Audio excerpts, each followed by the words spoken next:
for the US-China tech war. Is this China's Sputnik moment? We'll discuss all of that.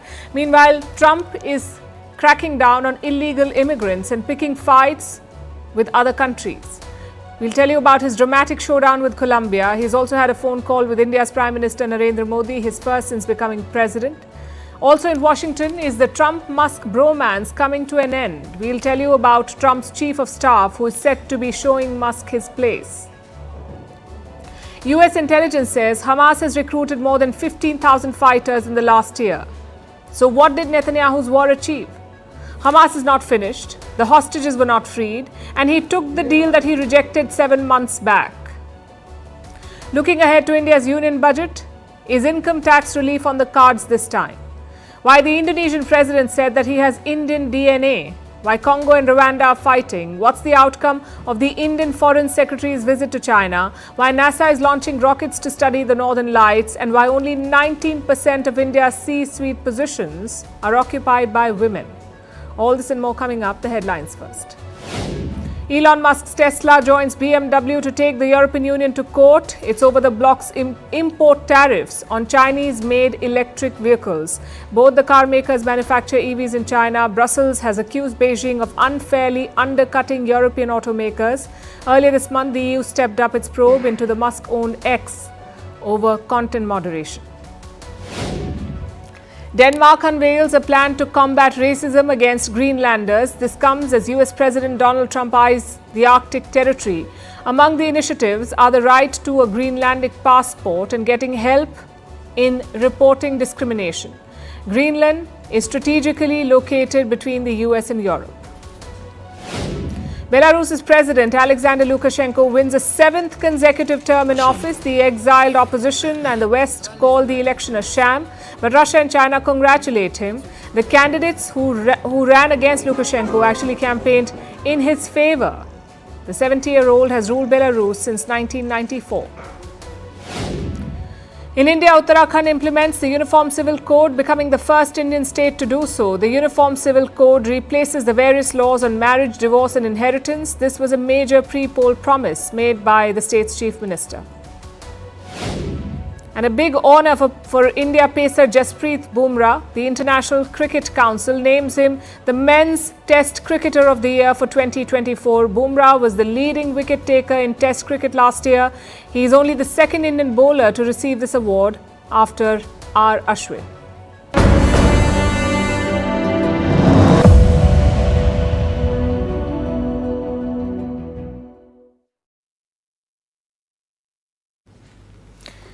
It's a bloodbath on Wall Street. Since morning, tech stocks have been tumbling. They're set to lose $1 trillion, $1 trillion in a day. What led to this? A Chinese chatbot. It is called DeepSeek and it has caused mayhem in the AI world. Up until now, the rules of the AI world were quite simple. You needed 2 things to build a successful model. You needed billions of dollars and you needed cutting-edge technology, the best in the world. But China has completely shattered those rules. They've built a powerful chatbot. It is cheap, it does not rely on advanced AI chips, and yet it is sweeping the globe. So what's this fuss about? Why is DeepSeek suddenly everywhere? Is it really as flawless as it seems? And is this AI Sputnik moment? Let's break it down for you. We told you about DeepSeek last week. It was founded in 2023 by a man named Liang Wenfeng. It spun out of a hedge fund and remained nondescript until December last year. That's when they launched their first model. The AI world was only waking up to it, and then they launched a second model within a month. Most of DeepSeek's models are open source or open weight, meaning developers can access the code and they can build upon it. Which brings us to the question, how good is DeepSeek? Well, as good as any of its rivals, on par with the likes of OpenAI's ChatGPT and Google's Gemini. More importantly, it is free. That's a solid USP. It seems to have appealed to the masses, making DeepSeek the top-rated application in the Apple App Store in 3 countries, the United States, the UK and China. DeepSeek is the top app. That should say something about how good it is. But that's not what the fuss is about, really. It's about cost efficiency. DeepSeek was trained for around $6 million. It may sound like a lot, but in the world of AI, it's peanuts. Tech giants use far more money to build such applications. Take Meta, for example. Meta uses upwards of $60 million to train its AI model Llama. That's what makes DeepSeek stand out. It is cheap. Also, it does not use advanced chips. And that's another reason for this hype. You see, for the longest time, the US had the edge in the AI race. Washington tried to keep that lead. So it sanctioned China. It slapped tariffs on Chinese companies. It limited their access to technology. And all of this had only one goal: to keep China lagging behind. If they did not have the best technology, they wouldn't be able to make the best chatbots. That was the assumption. But China has smashed it. Let me show you some data. From 2003 to 2007, China led in 3 out of 64 technologies. 3 out of 64. But now it leads in 57 out of 64 technologies. What about the United States? From 2003 to 2007, the US led in 60 out of 64 technologies, but now it leads in only 7. So Washington is left eating humble pie. Since morning, Wall Street tech stocks are down, the likes of Nvidia, Microsoft and Meta. This is the DeepSeek effect. It has clearly rattled the markets. When they opened, AI darling Nvidia was down by 12.5%. It was staring at a loss of $465 billion. Broadcom was down by 14%. AMD down by 4.7%, Microsoft 4.4%. Google by 3.2%, Nasdaq was down by 3.6%, S&P 500 fell 2.3%. So clearly the stocks went tumbling. Like I said before, tech shares are on track for $1 trillion drop, all because of a Chinese chatbot. But while DeepSeek is a hit at this point, like all things Chinese, it also has a problem, the China problem. Ask it anything about Beijing and Xi Jinping and the chatbot tries to self-censor. In fact, we tried a bunch of questions. Questions like, who is Xi Jinping? Is Xi Jinping a good leader? Who is China's president? These are the questions we asked. Does China curb human rights? And every time the response was the same. I'm quoting, sorry, this is beyond my current scope. Well, you would have to concede that's one committed chatbot. If it perseveres, it could join the Communist Party of China. But jokes aside, this does raise some problems. AI's inherent limitations, especially when it is controlled by one country's agenda. The US is building its own chatbots. The goal is to maintain tech hegemony. These bots are also said to carry America's political biases. Now, China is building its own chatbots, but they use Beijing's filters. Where does that leave the world? It leaves us with technology that divides and is controlled by a handful of nations. The future, then, is sovereign AI, to have tools and technology to build AI at home. Just like countries have their own currency, their own military, they will have to develop their own AI. You cannot outsource this to another country, and you cannot let it be concentrated in the hands of a few.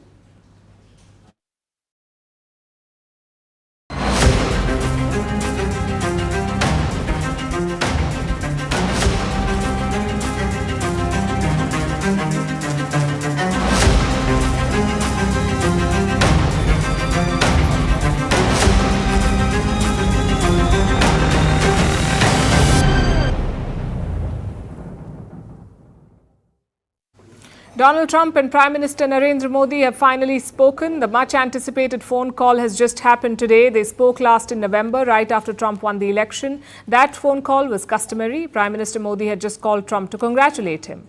Any major policy discussion was unlikely at that point, because Trump was yet to take office, which is what makes this phone call so significant. We are still waiting to hear the specifics, but it would be safe to say that immigration figured in the discussion because that is what Donald Trump has been focused on: illegal immigration. It's his top agenda item as president. He launched a crackdown on day one in office. Raids are underway across the United States now, and Donald Trump is picking fights with other countries. Over the weekend, he clashed with Colombia, one of the largest countries in South America, also a key economic and security partner of the United States. Trump deported Colombian migrants, those who went to the US illegally. He deported them. Colombia refused to take them back. So Trump went after Colombia publicly. He threatened Bogota with tariffs and visa sanctions. And the threat worked. In less than a day, Colombia fell in line. It agreed to take back the immigrants. Let's tell you how the drama unfolded. Yesterday, the US dispatched 2 military planes for Bogota, which is the capital of Colombia. 2 military planes from America went there. These were deportation flights carrying illegal migrants from Colombia. It's not clear whether Colombia knew about these flights or if the Americans had informed them in advance. But when these planes approached the Colombian capital and sought permission to land at an airport, they were denied. So the planes had to turn back. Why did Colombia not allow these planes to land? Colombia said it wanted the migrants returned with dignity and respect, and for them to not be treated like criminals. That was the demand from Bogota, a demand that Donald Trump rejected. A few hours later, he released a statement on Truth Social, which is Trump's own social media platform. And he announced, quote unquote, urgent and decisive retaliatory measures. These were sweeping in nature, these measures. I have the list with me. This is what Donald Trump decided. Broadly, he announced 4 retaliatory measures. Number 1, tariffs. Trump slapped 25% tariffs on Colombian imports. In fact, he threatened to raise this to 50% if Colombia did not fall in line within 7 days. Number 2, travel bans. Trump banned Colombian government officials from entering the US. This ban applied to their allies and supporters as well. Number 3, visa sanctions. These were meant to target members of Colombia's ruling party, also their supporters and family members. Trump revoked their visas. And the 4th measure was customs restrictions for Colombian goods and people, for them to face tough custom inspections at the border. These are the measures that Trump announced. Basically, he just stopped short of cutting diplomatic ties with Colombia. Had he implemented this plan, the relationship would have been effectively dead. And that would have been a big blow for Colombia. After all, the US is their biggest trading partner. In 2022, trade between the two countries exceeded $50 billion. Colombia exported goods worth over $16 billion to the United States. Crude, coffee and flowers made up the bulk of this export. And this is what Trump decided to go after. He also sparred with the Colombian president. That's Gustavo Petro. Trump called Petro a socialist and a leader who's, quote unquote, very unpopular. And how did Petro respond? Initially, he tried to fight back. He announced retaliatory tariffs, a 25% tax on US imports. And he also shot back at Trump. Let me quote from what Petro said. You don't like freedom? You don't like our freedom? Fine. I do not shake hands with white enslavers. But a few hours later, Gustavo Petro clamped down. Colombia announced that the impasse is over. El gobierno de Colombia informa. Colombia's government informs it has gotten over its impasse with the government of the United States. In this context, Colombian Foreign Minister Luis Gilberto Murillo and Ambassador Daniel Garcia Pena will travel in the coming days to Washington, D.C. to have high-level meetings that follow up on the agreements resulting from the joint work that led to the exchange of diplomatic notes between the two governments. But Trump is not dialing back on the pressure. He wants to see tangible action from Bogota. That means allowing the deportation flights to land. Until that happens, Donald Trump will not lift the visa restrictions or stop the custom inspections. This is what the White House said last night. Colombia says the migrant flights have now resumed. So Trump is expected to scale back his pressure campaign. And this face-off is also a message to the entire world. Donald Trump won't go easy on illegal immigration. He is willing to use the full power of his office and the US government against America's partners overseas. Trump wanted to make an example out of Colombia, and he has succeeded. Other countries are on notice. US agencies have launched a nationwide crackdown. Nearly 1,000 people have been detained. They're believed to be illegal immigrants. Trump has given sweeping powers to immigration officers. They're not even sparing schools and places of worship. Reports say churches and gurdwaras in the US have been raided. This has sparked outrage in local communities and protests from America's partners. Brazil is one of them. It received some migrants from the United States. Brazil says they were sent in handcuffs. In some cases, their hands and feet were tied. A lot of lack of respect, a lot of irrationality, a lot of racism, a lot of aggression, a lot of people feeling sick, fainting, short of breath. They wouldn't give us water. It was difficult to get food. It was very hot with children inside the aircraft. We asked to go to the bathroom, and they wouldn't let us. We got up and said, "I need to go to the bathroom please," and they just pushed us, sit down, and we felt very oppressed by that. Trump is not likely to pay heed to any of that. He confronted Colombia and emerged victorious. His war on illegal immigrants has only just begun.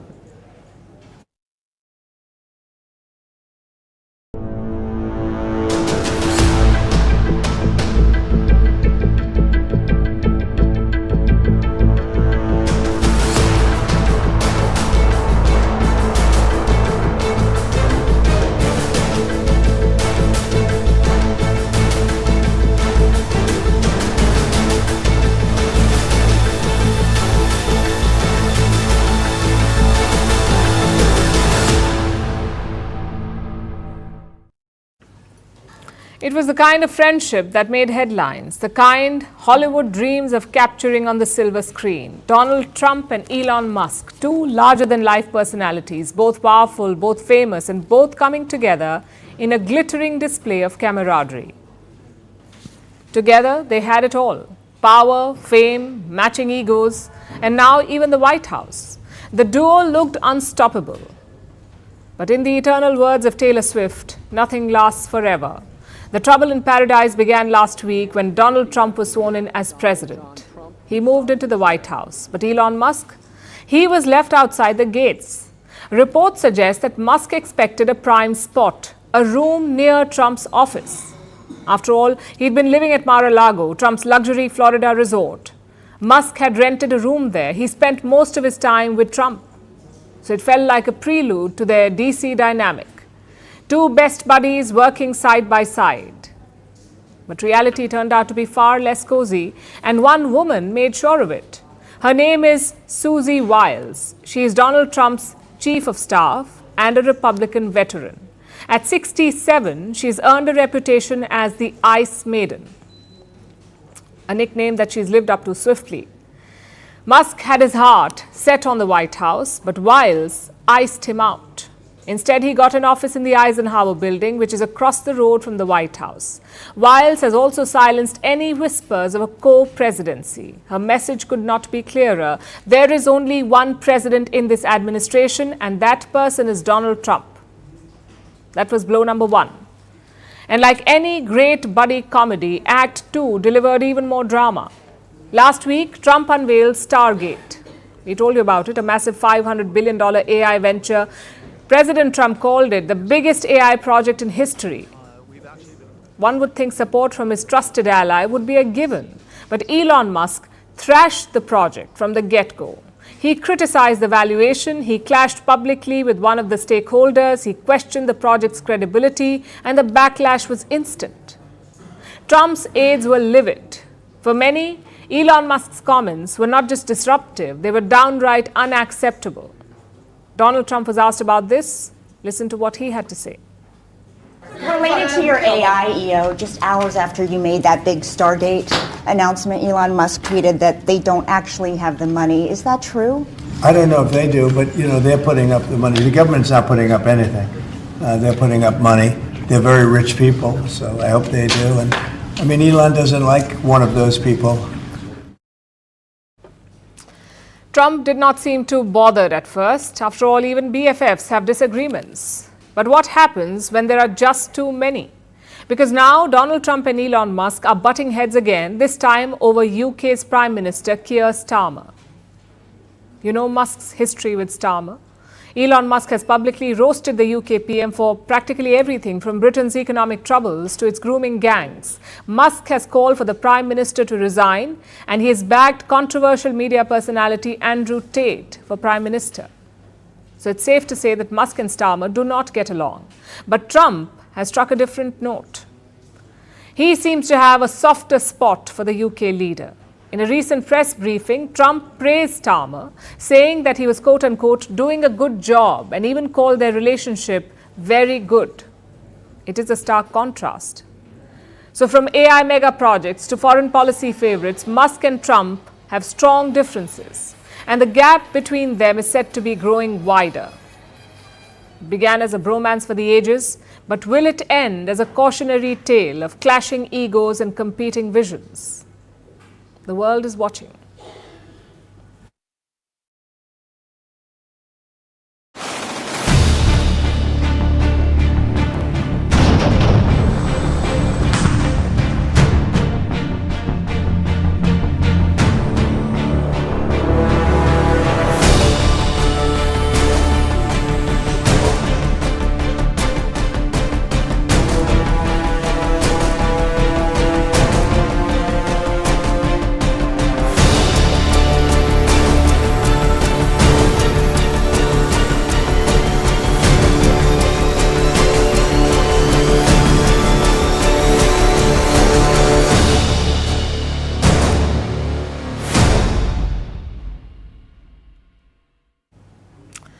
Who wins a war? Is it the side that kills more people? Is it the side that destroys more enemy sites? Or is it the side that simply survives? In Gaza, this is a question worth looking at. When the war started, Israel had massive but vague goals. They wanted to eradicate Hamas, to destroy their fighters and their leadership. 15 months on, have they done that? Have they eradicated Hamas? The US does not think so. American intelligence reports suggest the opposite. Hamas has recruited up to 15,000 fighters since late 2023. Let me put that number in context. Israel believes it has killed 20,000 Hamas fighters in this war, but Hamas has added 15,000 in the same time. This is clearly not what Netanyahu had planned. He explained his goal in last year's United Nations address. He said, Hamas has got to go. If Hamas stays in power, it will regroup, rearm, and attack Israel again and again and again, as it is vowed to do. So Hamas has got to go. But Hamas has not gone, though they are weaker than October 2023. Most of these new recruits are young fighters. They cannot be deployed in the battlefield. They can only do simple operations. Plus, a lot of their weapons and stockpiles have been depleted. So Hamas is weaker, yet Hamas is still in charge. They are parading the streets of Gaza. They're holding funerals, and their police officers are directing traffic. We saw an example of that last week, a Hamas show of strength in Gaza City. Take a look at this.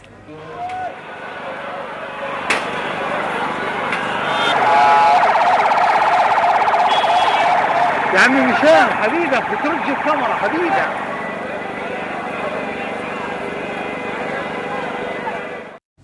Which makes you wonder, what did Israel achieve? Netanyahu was offered the same ceasefire deal in May 2024. He clearly did not like it, which is why he continued the war. But 7 months later, he has accepted the very same deal. Who paid for this pointless delay? The people of Gaza.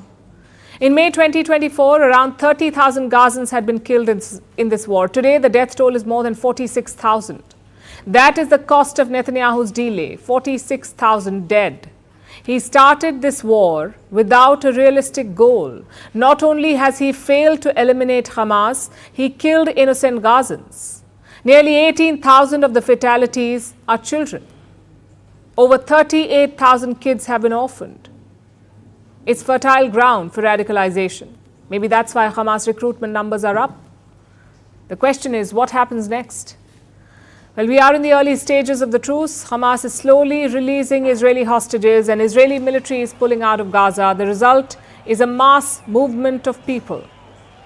Remember, thousands had fled northern Gaza when the war began. A lot of them are now coming back. Take a look at this.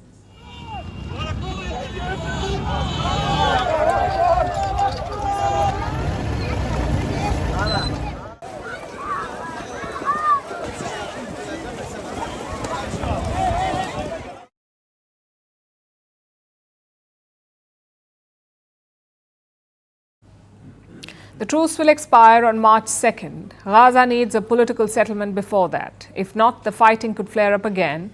There are no concrete deals on the table yet, only vague proposals. One of them came from President Donald Trump of the United States. He says, clear the whole place out.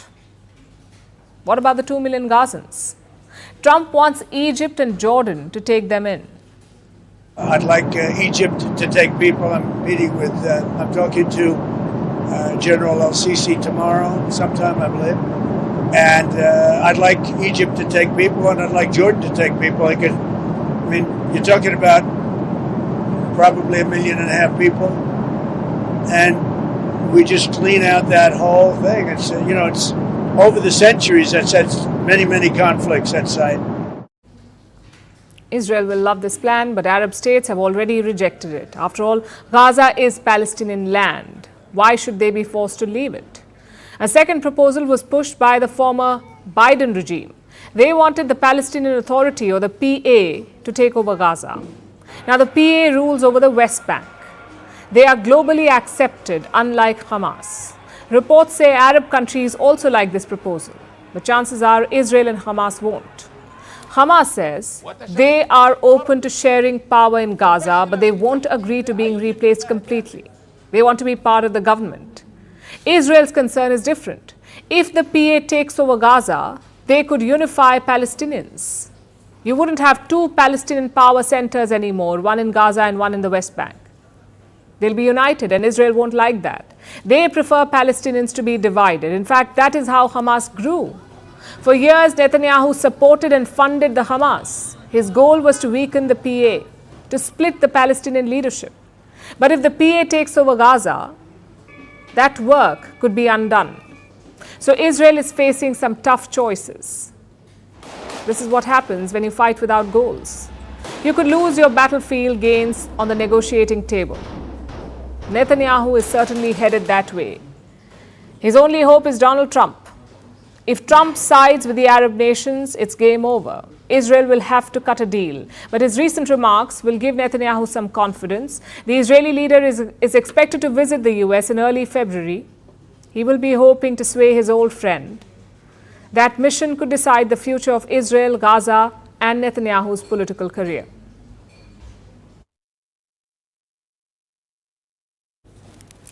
Now let's talk about the budget. Saturday is a big day for the Indian economy. Finance Minister Nirmala Sitharaman will deliver her annual budget speech, her 8th, which in itself is a record. Her 8th budget speech, or her 8th budget as Finance Minister, and the second for the NDA government's 3rd term.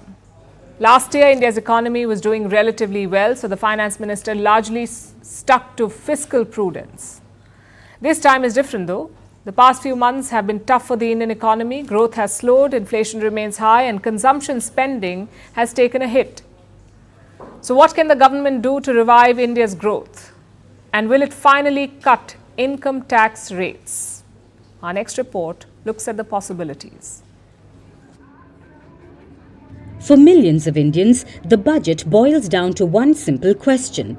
Will income tax rates go down this year? The answer to this question isn't just about numbers, it's about livelihoods, and for good reason. Only 2% of India's population pays taxes. That's just over 20 million people. They account for nearly 27% of India's tax revenues. Many of them belong to the middle class, and in the current economic climate, these taxpayers could use a well-deserved breather. Inflation is proving to be stubborn. Prices of food remain high. In December, India's food inflation was hovering close to 9%, with prices of essential commodities from peas to cauliflower growing in double digits. The rising prices are clearly weighing on the minds of the middle class. They are spending less than they usually do. Experts say fewer Indians are dining out. The sale of new cars also slowed towards the end of last year. The months of October and November usually keep car salespersons busy. It's the festive season and an auspicious time to bring home a new car. But in 2024, fewer Indians visited car showrooms. Even borrowing has slowed down. The demand for personal loans has seen a big drop. This has weighed on India's growth. Last year, India's GDP dropped to 6.5%. This forced the Indian Central Bank to cut its growth forecast. India's central bankers are concerned. They say the economy is showing signs of bottoming out. So the circumstances are right for the Indian government to cut income tax rates, and if recent reports are to be believed, the Indian Finance Ministry has even considered the move. But a decision is yet to be taken. The government could decide closer to the budget speech.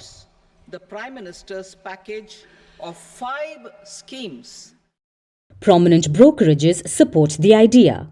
Brokerage are basically intermediaries. They facilitate transactions in the financial markets. They back a meaningful cut in income taxes. Firms like Citi and Jefferies are supporting tax breaks. They believe that Indians earning between 1 to 2 million rupees a year be given some tax relief. This could have a ripple effect on the markets too, as the middle class would have more breathing space and could spend more on non-essential goods. So how might the government provide this tax relief? Experts say there are 2 options.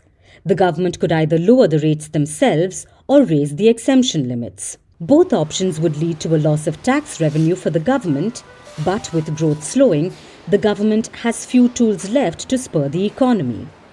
Easing the tax burden could give the economy a much-needed boost.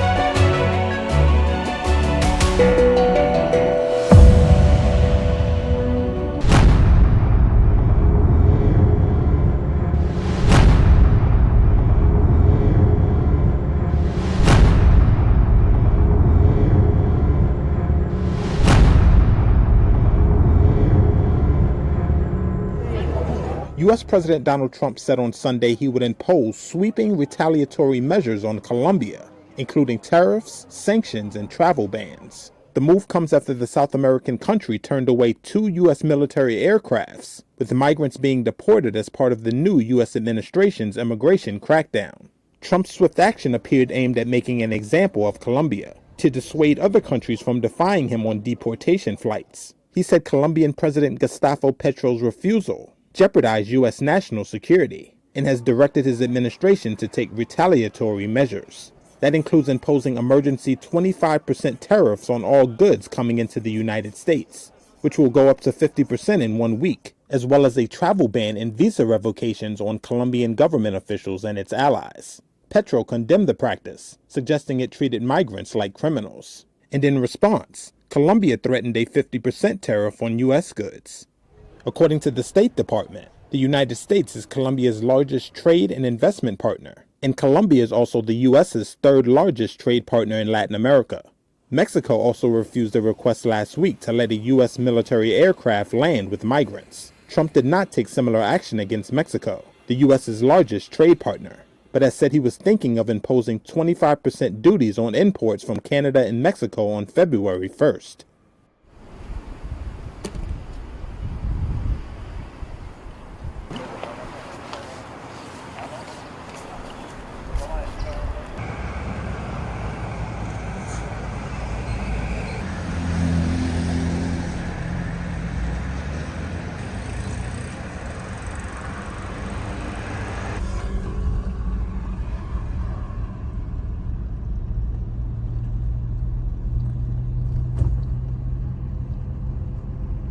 Si los deportan de otro país, deben que recibirlos acá porque este es el país de ellos.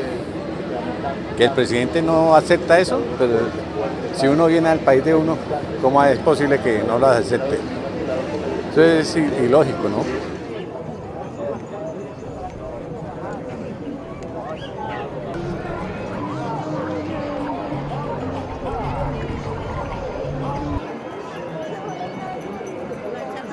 nos afecta como tal, porque lo que vamos a dejar es de recibir como tal toda la gente que está exportando sus mercancías, lo que va a hacer es detener completamente el comercio de nosotros como colombianos ante los Estados Unidos, o sea, nos va a perjudicar completamente.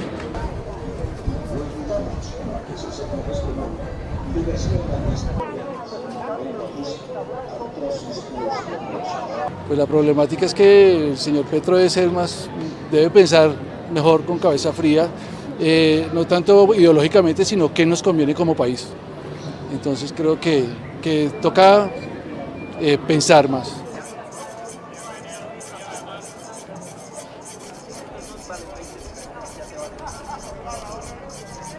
It's not a big change. We'll see the numbers, but the conditions have been very similar or are very similar.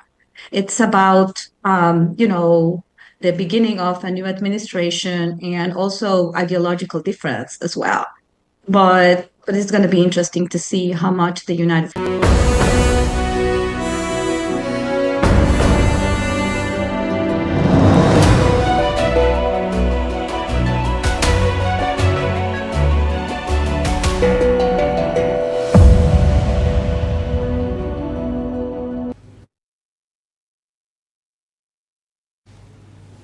Some events don't just reshape history, they rewrite it. One such event was the assassination of John F. Kennedy, the 35th President of the United States of America. It was a huge tragedy for the country. Yet, it turned into its biggest conspiracy theory. Report after report suggests that the killer was one man, a US Marine named Harvey Oswald. Yet two-thirds of Americans do not believe it. They think that many others were involved, including the CIA. Donald Trump has now decided to declassify documents related to his assassination, thousands of documents. Will it put an end to the theories or will it lead to more hysteria? Our next report tells you. It was November 22nd, 1963, a drizzly morning in Dallas, Texas. The day began grey and cold. But mid-morning, something changed. The sun broke through. It felt as if Dallas itself was preparing to welcome the Kennedys. By noon, Air Force One touched down in Dallas. President John F. Kennedy appeared on the tarmac, flanked by his wife, Jacqueline Kennedy. The presidential limousine awaited them, but they made a deliberate choice, a bold one. They'd ride with the top down.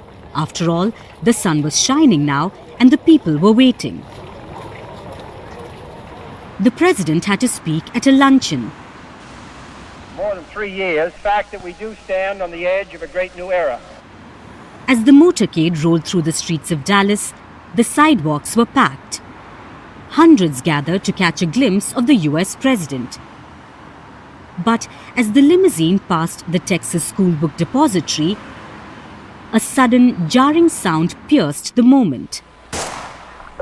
Gunfire. It appears as though something has happened in the motorcade. The first bullet hit the president's neck. He slumped over towards Jackie Kennedy. JFK could have survived that, but it was the second shot that was fatal. It hit his head, splattering blood all over. Directly behind the presidential car. There were also bodies in that car. Another Secret Service man spread eagle over them. We don't know. The car sped off to the Parkland Memorial Hospital. It was just a few minutes away, but it was already too late. In those few fleeting moments, America lost its 35th president. JFK was assassinated by Lee Harvey Oswald, a former US Marine who defected to the Soviet Union. Oswald eventually returned to the US, only to leave his mark in the darkest way imaginable. 2 days later, Oswald himself was fatally shot, again on live television. The Warren Commission concluded that Oswald acted alone. The government report aimed to provide closure. But instead, it sparked decades of doubt, suspicion, and conspiracy theories. Even today, the US remains fiercely divided on many issues, yet on this one, there's a rare consensus. Most believe there was more to JFK's assassination. 61% of Americans say others were involved. So who are these others? Well, they range from the CIA's vendetta to Russians to Fidel Castro in Cuba, the FBI, rich businessmen, and even aliens. All sorts of theories have been floated. What made matters worse were two more high-profile assassinations. Martin Luther King Jr. in 1968 and just 2 months later, JFK's brother, Robert F. Kennedy. But no matter what the theory, it taps into a quintessentially American suspicion that the official story is rarely the true one. In 1992, the Congress passed a law. The plan was to release all documents related to the investigation within 25 years. Trump released a lot of documents in his first term. Joe Biden too did the same. But thousands still remain secret. And now Donald Trump plans to declassify them all documents related to the 3 assassinations. That's a big one, huh? A lot of people are waiting for this for years, for decades.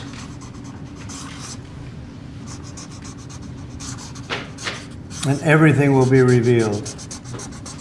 Will this finally put an end to the conspiracy theories? The JFK assassination has a special place in American lore. It was captured on live TV. Americans watched their grief unfold in real time. Yet it became a fertile ground for skepticism. After all, studies suggest that conspiracies, oddly enough, are comforting. So as new revelations come to light, one thing is certain. This story will continue to divide and probably haunt generations to come. Because some events are not just history, they are mysteries. And in America, mysteries never truly fade away.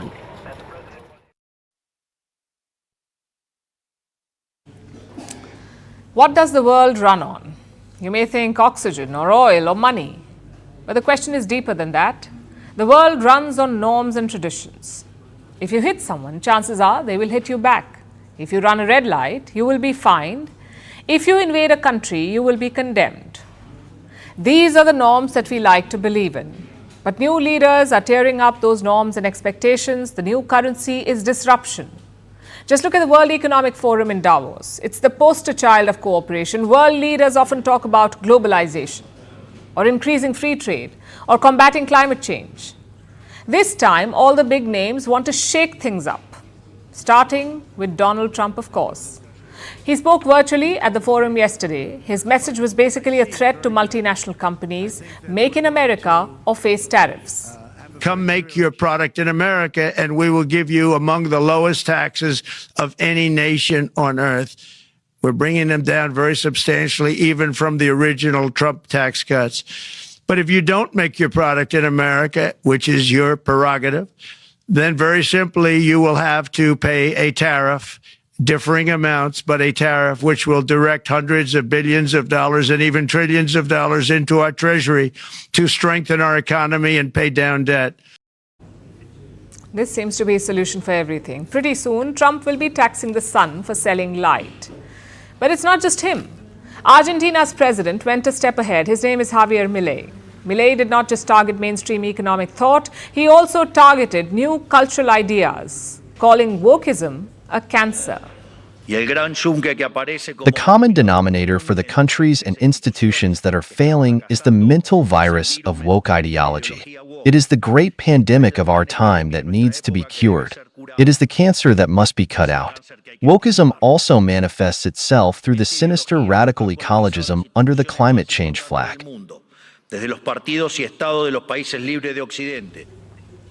Both Trump and Milei are disruptors. Their policy is to dismantle the status quo. Whether it's firing government employees or rejecting climate action or using tariffs to protect your economy. For decades, this was seen as counterproductive. Tariffs increase prices at home. They also stifle competition in the long run. Yet, it has found a lot of takers, including the new president of the world's largest economy. Now, this raises two questions. One, why are people embracing these disruptors? And two, does this strategy work?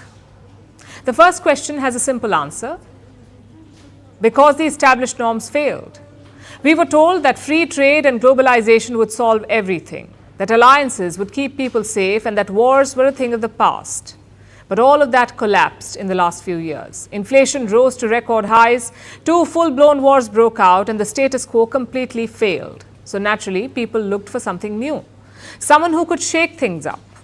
Enter the likes of Milei and Trump. They came with radically new ideas about politics and finances. So the rise of disruptors is not happening in a vacuum. It's happening because the status quo failed. Which brings us to the second question. How does the strategy work? Most of it is shock and awe. You challenge or change long-standing norms, even if they don't mean much. I'll give you an example. Donald Trump has renamed the Gulf of Mexico to the Gulf of America. Does it solve inflation? No, it doesn't. Does it create jobs? No, it doesn't. But does it give the impression of bold policy making? Yes, it does. This creates an aura around disruptors. People become wary of their next moves. Just look at Joe Biden and Trump. Biden proposed a Gaza ceasefire deal in May 2024. Israel rejected it. For more than 7 months, they did not take the deal. But last week, they agreed to the very same deal. Do you know why? Because Biden was a status quo president and Trump was not. So Israel was scared of possible repercussions. That's one key part of the art of disruption, the air of mystery. The other key part is distraction. Look at Milei's policy in Argentina. He has cut 30,000 government jobs. He has cancelled subsidies. He has devalued the national currency. As a result, inflation has come down. In December 2023, it was 25%. In December 2024, it was just 2.7%. It's great news, right? Milei keeps talking about these economic victories. He credits his radical ideas for the drop in inflation. But here's the flip side. 5 million Argentinians were pushed into poverty by his measures. Public transport is 300% more expensive. Why? Because no subsidies. And public hospitals are overflowing with patients. Why? Because no one can afford private care. This is usually how disruptors work. I'm not saying all of them distract and divert, but most of them do. And what comes after the disruption? Well, right now we are seeing the formation of a global alliance, a partnership of sorts between disruptors. Elon Musk, Donald Trump, Javier Milei, Viktor Orban, all of them are joining hands. They're not just breaking the old status quo, they want to replace it with their own. We've seen that in Elon Musk's X. His stated goal was to promote free speech, but today X is a largely conservative platform. So being a disruptor alone is not enough. You need the right intentions and the right ideas. If not, it will be more of the same.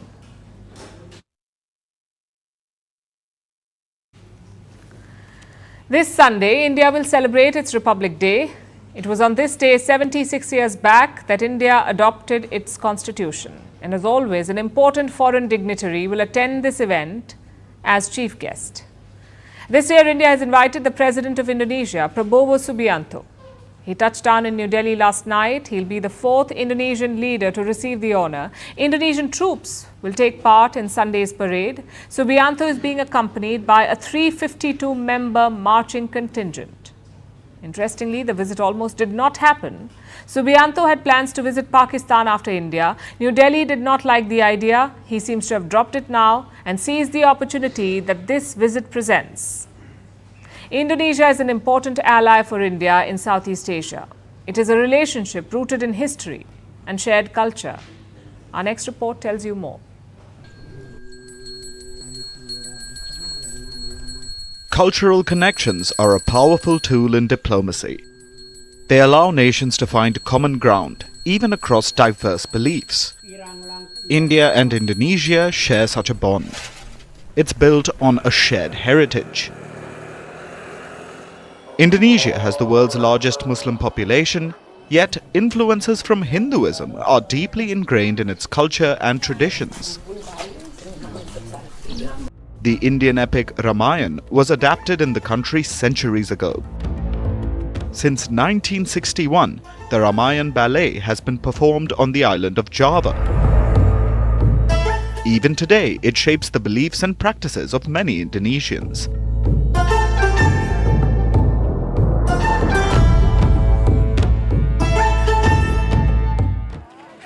there are temples to Hindu gods scattered across Indonesian islands. One can still spot Sanskrit names on different establishments. And in the past, Indonesia has issued several postal stamps inspired by the Ramayana. They feature the Hindu gods Ram, Sita and Hanuman. These historical connections laid the foundation for India's relationship with Indonesia. India was the first major country to recognize Indonesia in 1946. In 1950, New Delhi hosted President Sukarno for its first ever Republic Day. Prabowo Subianto now has an opportunity to build on this legacy. He's the chief guest for this year's Republic Day. Prabowo is the fourth Indonesian president to receive the honor. He'll spend 4 days in India and attempt to make meaningful strides in the relationship.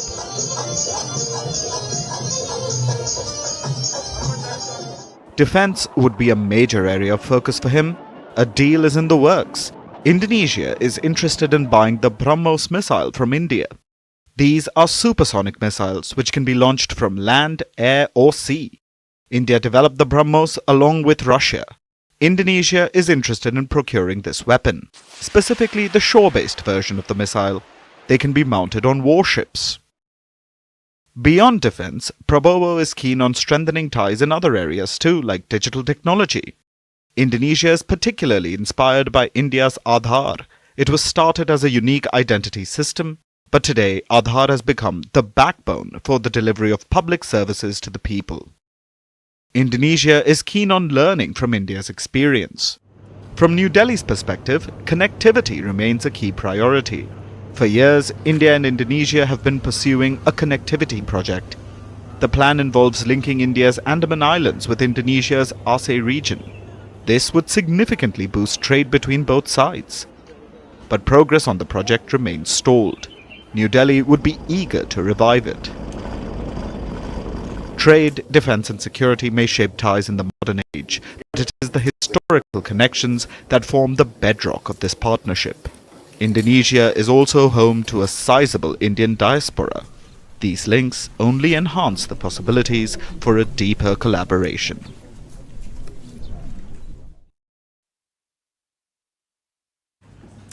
They say no matter what you make, the Chinese can copy it better.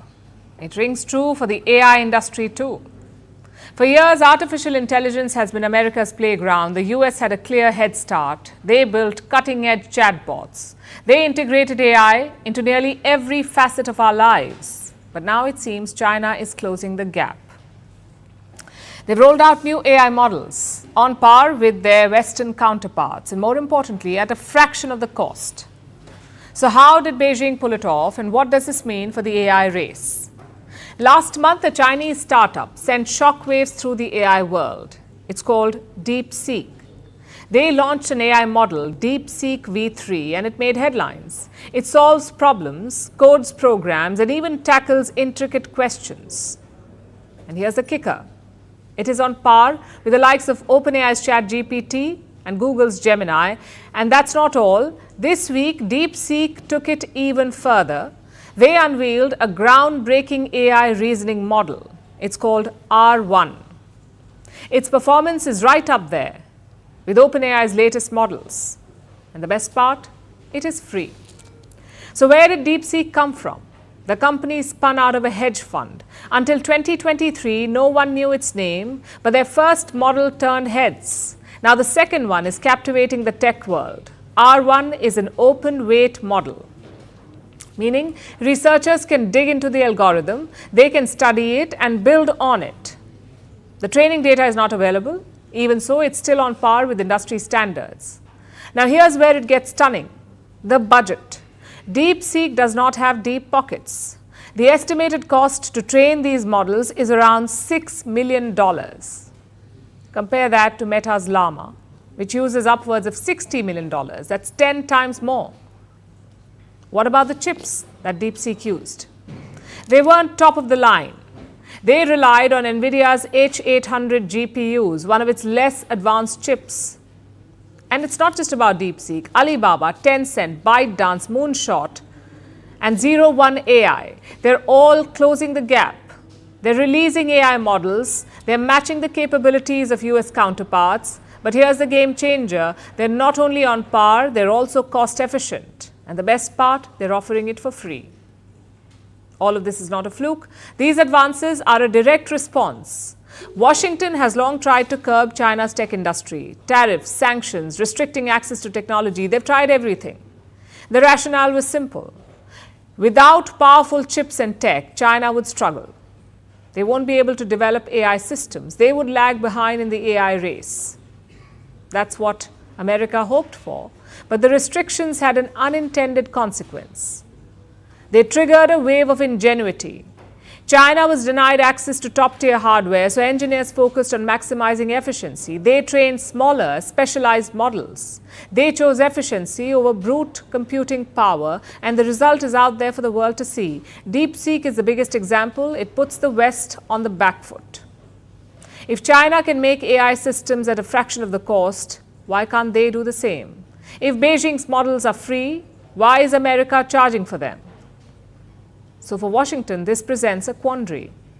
Trump started with tech restrictions on China in his first term as president. Joe Biden doubled down on them. Now Trump plans to add more, all to keep China lagging behind. But China seems to have flipped the script, which raises a question. Are tighter sanctions turbocharging the very progress they aim to suppress? The answer is far from clear, but what is certain is that the AI race is entering a new phase. It's no longer just about who has the best technology, it's also about who can do more with less.